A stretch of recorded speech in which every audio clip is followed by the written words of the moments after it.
مفتی ابرار صاحب کے بیانات سننے کے لیے مفتی صاحب کے آفیشیل چینل مفتی ابرار صاحب فلاحی آفیشیل کو سبسکرائب کریں۔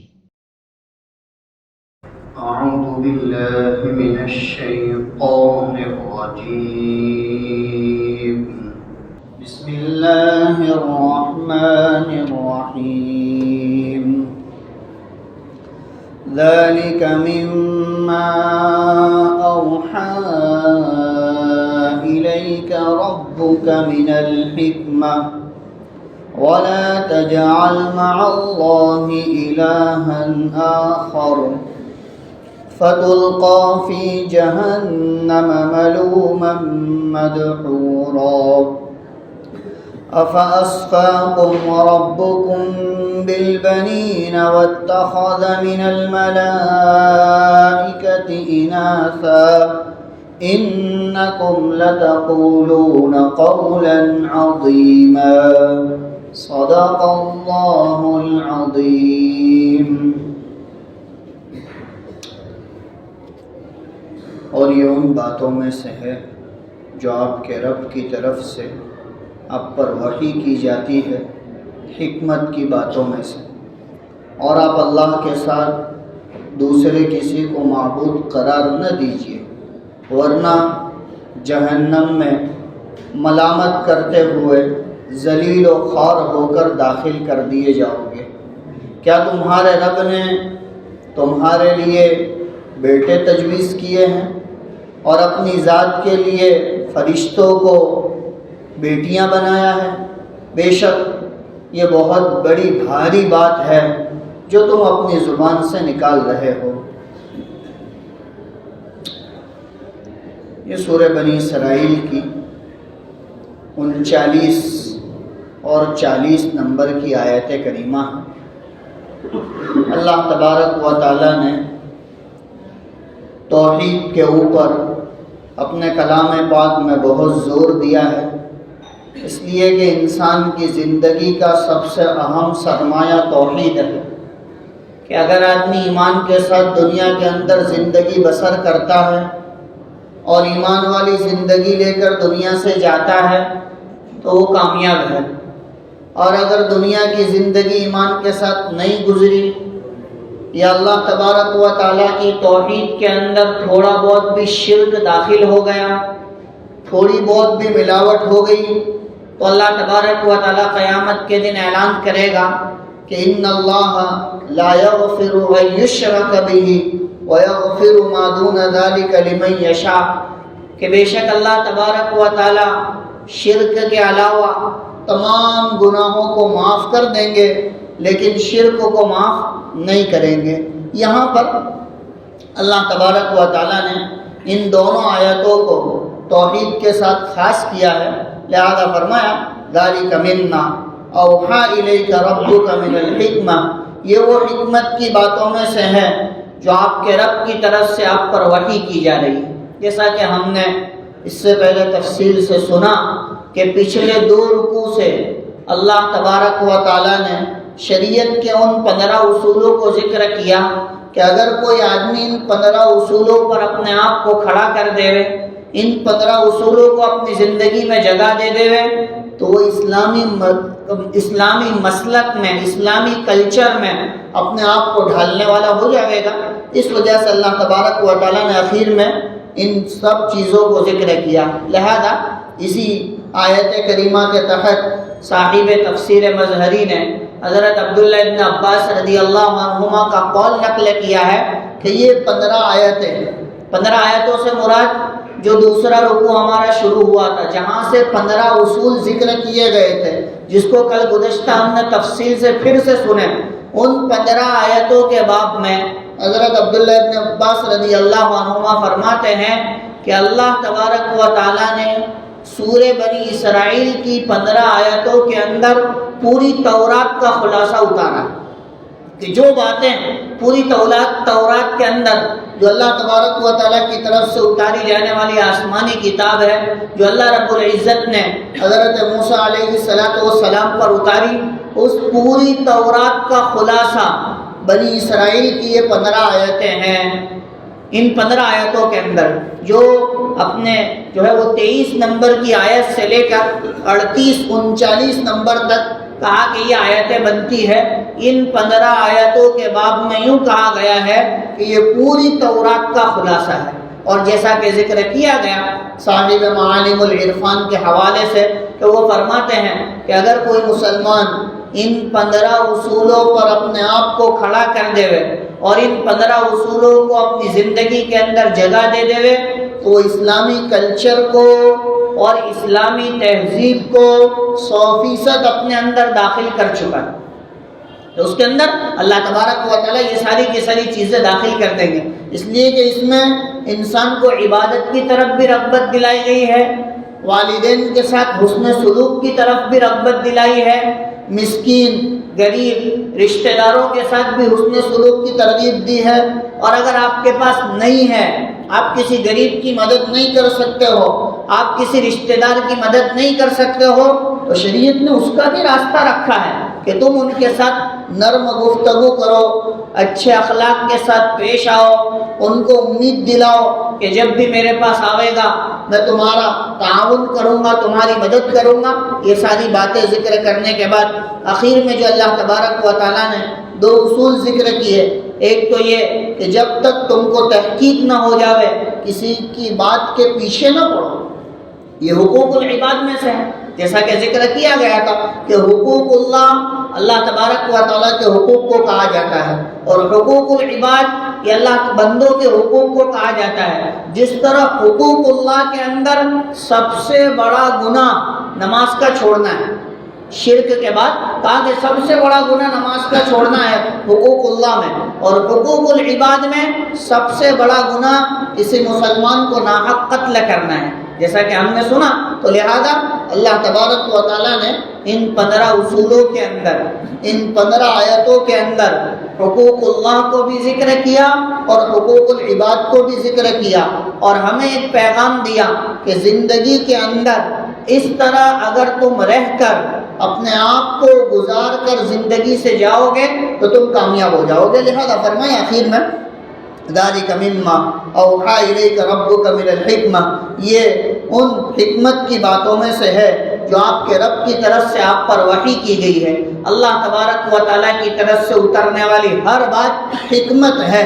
حکمت کہتے ہیں کہ ایسی بات کہ جو بہت زیادہ جامع معنی ہو، جو تمام چیزوں کو گھیرے ہوئے ہو اور تمام چیزیں اس میں شامل ہوں۔ اسی وجہ سے حضرت امام مالک رحمۃ اللہ علیہ کا قول نقل کیا گیا کہ وہ فرماتے ہیں کہ سارا قرآن اور ساری احادیث مبارکہ حکمت سے بھری ہوئی ہے، یہ سارا قرآن اور ساری احادیث حکمت ہے۔ اللہ تبارک و تعالیٰ نے اس میں حکمت کی باتوں کو پوشیدہ رکھا ہے، حکمت کی باتوں کو اتارا ہے۔ اگر کوئی آدمی اپنے آپ کو حکمت والی باتوں پر چلانا چاہتا ہے تو اس کو چاہیے کہ وہ شریعت پر اپنے آپ کو چلائے، شریعت پر اپنے آپ کو چلاوے۔ لوگ چھپ چھپ کر اسلامی احکام کو معلوم کرتے ہیں، اسلامی طریقوں کو معلوم کرتے ہیں، اور طریقوں کو معلوم کرنے کے بعد اپنے آپ کو اس پر چلاتے ہیں۔ کیوں؟ اس لیے کہ وہ جانتے ہیں کہ اس میں جسمانی فائدہ بھی ہے اور روحانی فائدہ بھی ہے، جس میں اسلام جو ہے وہ اسلام پر چلنا آدمی کے لیے جسمانی اعتبار سے بھی مفید ہے اور روحانی اعتبار سے مفید ہے۔ کہ آج تو ترقی یافتہ دور ہے، لوگ ترقی کر کر کے آگے بڑھ رہے ہیں، لہذا لوگوں کے سامنے اسلام کی خوبیاں واضح ہو رہی ہیں، لوگوں کے سامنے اسلام کی خوبیاں کھل رہی ہے۔ اس وجہ سے اللہ تبارک و تعالیٰ نے اپنے کلام پاک کو جس طرح حکمت سے لبریز رکھا ہے، اسی طرح نبی اکرم صلی اللہ علیہ وسلم کے پاکیزہ اور نورانی طریقے آدمی کو حکمت کی طرف لے جاتے ہیں۔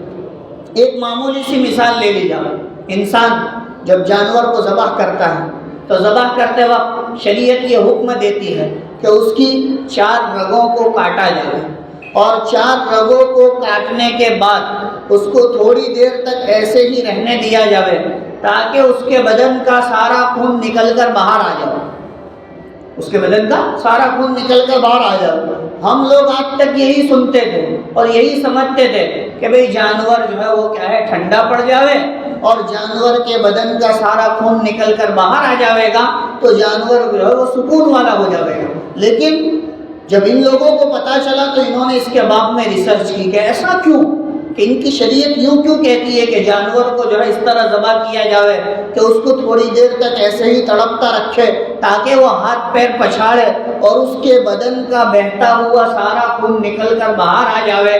تو انہوں نے اس پر ریسرچ کرنے کے بعد یہ معلوم کیا کہ یہ بہتا ہوا خون اگر گوشت میں یا پٹھوں میں رہ جاتا ہے تو اس سے انسان کو کسی خطرناک بیماری کے لگنے کا اندیشہ۔ تو یہ خون جب اس کے بدن میں رہ جاوے گا، یہ بہنے والا خون جب مکمل طور پر نہیں نکلے گا، ایک تو وہ خون ہوتا ہے جو جانور کے بدن کے اندر موجود ہوتا ہے، وہ خون نہیں، تاکہ بہنے والا خون جو پورے بدن کے اندر گردش کرتا ہے، جیسے ہمارے یہاں بھی ایک خون جو ہے وہ پورے بدن کے اندر گردش کرتا ہے، اور ایک خون وہ ہوتا ہے جو گوشت میں پٹھوں میں اللہ تبارک و تعالیٰ کی طرف سے رکھا ہوا ہوتا ہے۔ تو کہا کہ یہ بہنے والا خون جب تک صحیح طور پر نکل نہیں جاوے گا وہاں تک اس گوشت کے جو فوائد ہے وہ آپ کو حاصل نہیں، اور جب آپ اچھی طرح سے خون نکال دو گے تو کہا گوشت بالکل صاف ستھرا ہو جاوے گا، اب اس کے کھانے میں آپ کو فائدے بھی ملیں گے اور بیماریوں سے بھی نجات ملے گی۔ یہ تو ایک ادنا مثال ہے، یہ تو ایک ذرات میں سے ہے، ایسی تو ڈھیر ساری مثالیں موجود ہیں جو حکمت سے بھری ہوئی ہے، اور اللہ تبارک و تعالیٰ نے شریعت میں حکمتوں کو پوشیدہ رکھا ہے، شریعت میں حکمتوں کو پوشیدہ رکھا ہے،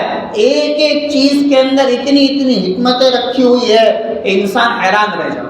جیسا کہ میں نے اس سے پہلے ایک صاحب کا واقعہ سنایا تھا کہ جو ہے وہ ڈاکٹر نے ان کے لیے لوکی کو تجویز کیا کہ بھائی آپ کدو کھائیں گے دوپہر کے کھانے میں بھی اور شام کے کھانے میں بھی، اور کوئی مسلمان ڈاکٹر نہیں ہے، کیا کہہ رہا ہے کہ تمہارے لیے یہی شفا ہے، دوائی سے زیادہ تمہارے لیے اس کی ضرورت ہے کہ تم کدو کھاؤ۔ لہذا وہ آدمی ابھی بھی صبح میں اور شام میں دونوں وقت جو ہے وہ کدو کھا رہا ہے، اور ڈاکٹر کا کہنا ایسا تھا کہ صبح میں ناشتے میں بھی اگر ہو سکے تو اسی کا جوس بنا کر پینا اور اسی کا جوس استعمال کرنا، کہ تمہارے لیے تمہارے بدن کے اعتبار سے ساری بیماریوں کو ختم کرنے والا۔ اللہ کے نبی صلی اللہ علیہ وسلم نے 1450 سال پہلے ہمیں اس کی ترغیب فرمائی، اور ہمارا نوجوان سب سے پہلے یہ جملہ کہتا ہے کہ میرے کو تو نہیں بھاتی۔ ہمارا نوجوان کیا کہتا ہے؟ میرے کو نہیں بھاتی۔ حضرت امام ابو یوسف رحمۃ اللہ علیہ جو قاضی القضات تھے، اللہ تبارک و تعالیٰ نے سب سے پہلے ان کو موقع عطا فرمایا قاضی القضات کا۔ ایک مرتبہ حدیث کا درس دے رہے تھے، اور ان کا درس بہت جامع درس ہوتا تھا۔ ہارون رشید کا زمانہ تھا اور اسلام بہت تیزی میں تھا، تو لہذا حضرت امام ابو یوسف رحمۃ اللہ علیہ کا سبق بہت زبردست ہوتا تھا، اور جو ہے وہ تلامذہ کی ڈھیر لگی ہوئی ہوتی تھی۔ ایک مرتبہ آپ نے حدیث پڑھاتے ہوئے اسی کدو کا ذکر کیا اور اس کے فوائد بیان کیے، اور فرمایا اللہ کے نبی صلی اللہ علیہ وسلم کا معمول تھا کہ آپ برتن کے اندر، سالن کے اندر کدو کو ڈھونڈ ڈھونڈ کر کھاتے تھے، اور آپ کو وہ پسند تھا، لہذا آپ اس کو چن چن کر کھاتے تھے۔ تو ایک طالب علم کھڑا ہوا اور کھڑا ہو کر کہنے لگا کہ حضرت مجھے کدو پسند نہیں، زیادہ مجھے کدو پسند نہیں ہے۔ تو اس وقت امام صاحب رحمۃ اللہ علیہ، امام ابو یوسف رحمۃ اللہ علیہ اپنے ساتھ تلوار لے کر چلتے تھے، تو لہذا تلوار نکال دی اور کہا کہ کلمہ پڑھ ورنہ تجھے ذبح کر دوں گا، کہ تو اللہ کے رسول صلی اللہ علیہ وسلم کی حدیث کے باب میں یوں کہتا ہے کہ مجھے پسند نہیں ہے، لہذا دوبارہ کلمہ پڑھ۔